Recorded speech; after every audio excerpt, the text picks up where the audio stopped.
I've been a reco pilot for a couple of years now, and as far as I'm concerned, there's nothing to compare with the wallop I get out of being the first man over the target. To begin with, there are two kinds of reconnaissance, tactical and photo. TAC reco pilots usually work in pairs, flying at low altitudes. The photo reco pilot is the lone wolf of the Air Forces and generally goes in at great altitudes. The F-5 reconnaissance plane is a stripped-down P-38 with armor, guns, and all excess weight removed. It will outfly anything the enemy puts into the air and carries 3 cameras in the nose of the plane. Photo reconnaissance crews also use F-7s, B-24s bristling with cameras, guns, and armament. F-7s brought back the first photographs of Truk, until then an unobserved Jap base. Photo reco men receive the longest and toughest course in the 3rd Air Force. This reco pilot, operating from a South Pacific base, is about to begin a mission.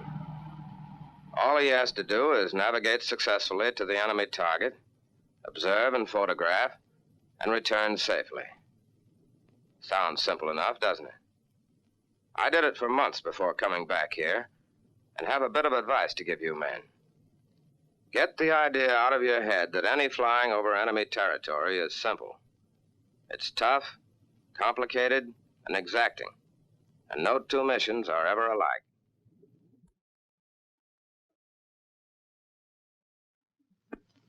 Easy Terror 2 from 6, King, Queen, 8. Easy Terror 2 from 6, King, Queen, 8. Go ahead. All right.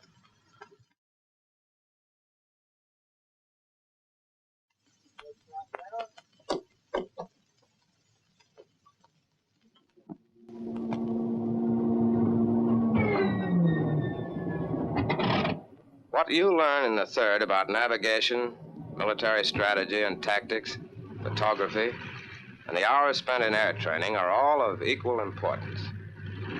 The enemy has 100 tricky ways of concealing his movements, but a well-timed photograph, shot by trained hands, can reveal plenty to the practiced eye of the photo interpreter. In addition to getting the pictures, the pilot must observe clearly, quickly, and intelligently.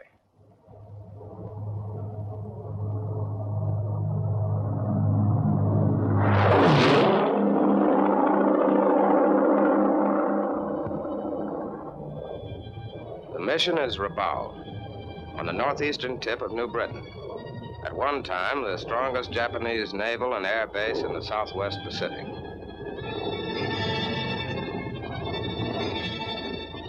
Rabaul, 4 degrees, 10 minutes south latitude, 152 degrees, 18 minutes east longitude. This is a bird's-eye view of the target. It holds no secrets from the lens of the reco cameras, and the information brought back on film tells the bombers and fighters where to strike.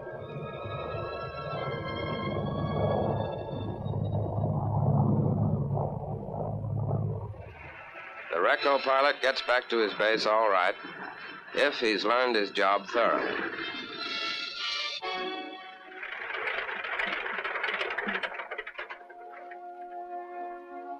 The wheels have hardly stopped rolling before the cameras are carefully unloaded from the plane.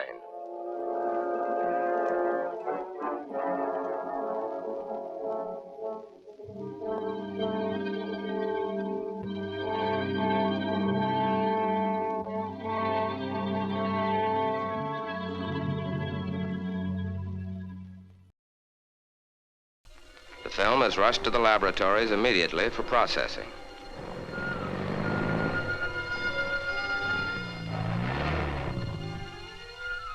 Skilled technicians waste no more time than the pilot did over the target to place this graphic data in the hands of S2.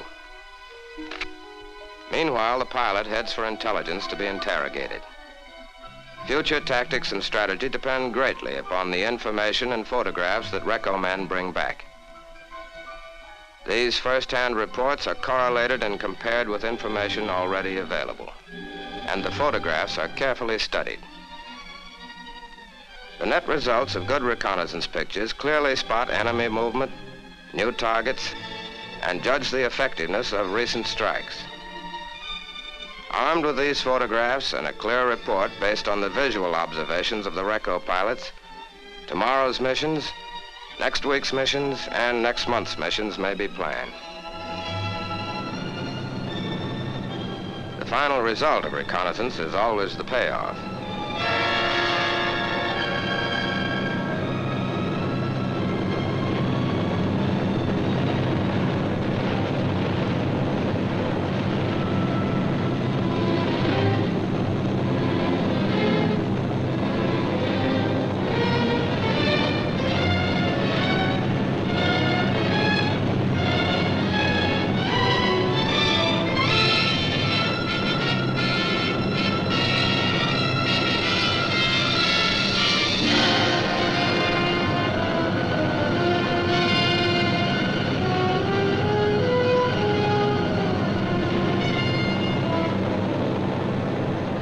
Over a period of months, the 5th and 13th Air Forces hit Rabaul again and again.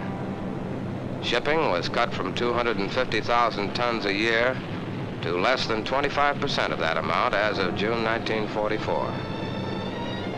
The once vital harbor was severely damaged and tons of supplies and equipment destroyed. Airstrips and enemy planes were constantly rendered unserviceable. Reconnaissance paved the way for the bombers that went in and flattened Rabaul.